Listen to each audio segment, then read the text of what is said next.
ত্রয়োদশ জাতীয় সংসদ নির্বাচনে ভোট গ্রহণ শেষ হলে ফল কখন মিলবে তা নিয়ে কৌতূহল সবার। এবারের সংসদ নির্বাচন ও গণভোট একসঙ্গে হওয়ায় ভোটাররা দুটি ব্যালটে ভোট দিচ্ছেন। এর সঙ্গে যুক্ত হয়েছে পোস্টাল ব্যালট গণনা।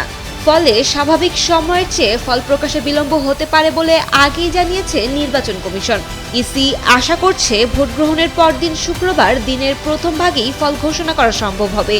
নির্বাচন কমিশনার মোহাম্মদ আনোয়ারুল ইসলাম বলেছেন, নির্বাচনের পরপরই দ্রুত ফল ঘোষণা করা যাবে। 13 তারিখ দিনের প্রথম ভাগেই ফল পাওয়া যেতে পারে। নির্বাচন কমিশন সচিবালয়ের সচিব আক্তার আহমেদ জানিয়েছেন, শুক্রবার সকাল 10টার মধ্যে গণনা শেষ হওয়ার লক্ষ্য রয়েছে।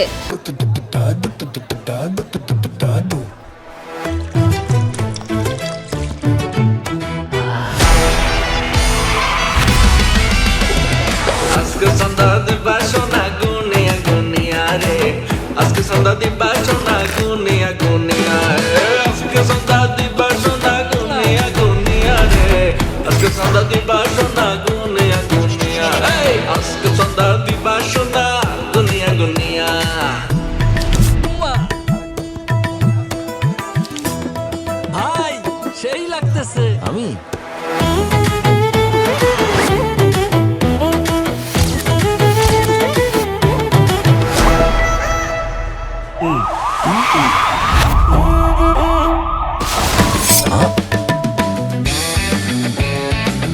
অনেক তো হলো। এখন থেকে চাঁদাবাজি কিংবা যে কোনো অন্যায় দেখলে সাথে সাথে ছবি, ভিডিও, ভয়েস কিংবা টেক্সটের মাধ্যমে পাহারাদার অ্যাপে জানিয়ে দিন। ব্যবস্থা গ্রহণ করা হবে মাত্র 24 ঘন্টার মধ্যে। নিরাপদ বাংলাদেশ গড়ার লক্ষ্যে আমরা প্রত্যেকে এক একজন দায়িত্বশীল পাহারাদার। অন্যায় অপরাধের অভিশাপ দূর করার লক্ষ্যে আপনার এবারের ভোটটি হোক দাঁড়িপাল্লার লক্ষ্যে। চলো একসাথে গড়ি নিরাপদ, চাঁদাবাজি মুক্ত নতুন বাংলাদেশ। তবে তিনি স্বীকার করেন, দুটি ব্যালট ও পোস্টাল ভোটের কারণে গণনায় অতিরিক্ত সময় লাগবে। সাবেক নির্বাচন কর্মকর্তা ও বিশ্লেষকদের মতে, পূর্ণাঙ্গ ফল পেতে শুক্রবার বিকেল পর্যন্ত অপেক্ষা করতে হতে পারে। অধিকাংশ আসনের ফল সকালে এলেও সম্পূর্ণ ফল বিকাল নাগাদ মিলতে পারে। ইসি জানিয়েছে, জনসাধারণের মনে যেন কোনো বিভ্রান্তি বা অস্থিরতা তৈরি না হয়, সেজন্য সংসদ ও গণভোটের ফল একই সঙ্গে ঘোষণা করা হবে। উল্লেখ্য, দেশের সর্বপ্রথম 1977 সালে গণভোট হয়েছিল, যার ফল ঘোষণায় 30 ঘন্টা সময় লেগে যায়।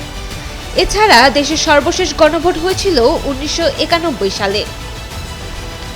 Sayem Akter, Daily Sun.